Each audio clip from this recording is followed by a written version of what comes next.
शौकत शौकत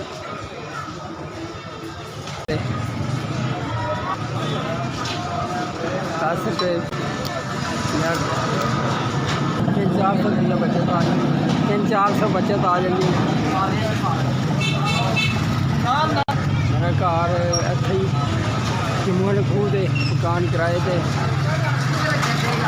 अज किराए ते गां धी पुत्र बेटा कोई नहीं, बेटियां ही हैं।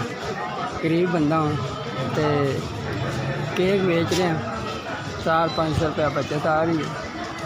मेरिया सिर्फ 3 बेटियां मजबूरी केक बेच रहे हैं, बिस्कुट बेच रहे हैं, पुत्र नहीं है।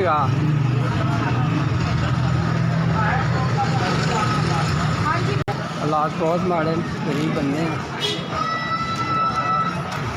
मकान किराए थे मजबूरी।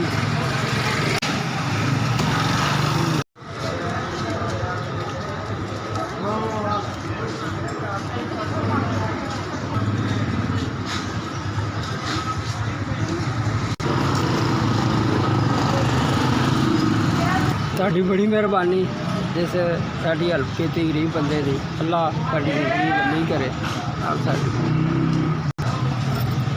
साड़ी मेहरबानी जिन्हें साढ़े माड़े बंदे का ख्याल किया, अल्लाह खुश रखे। इस पे साड़ी बड़ी मेहरबानी।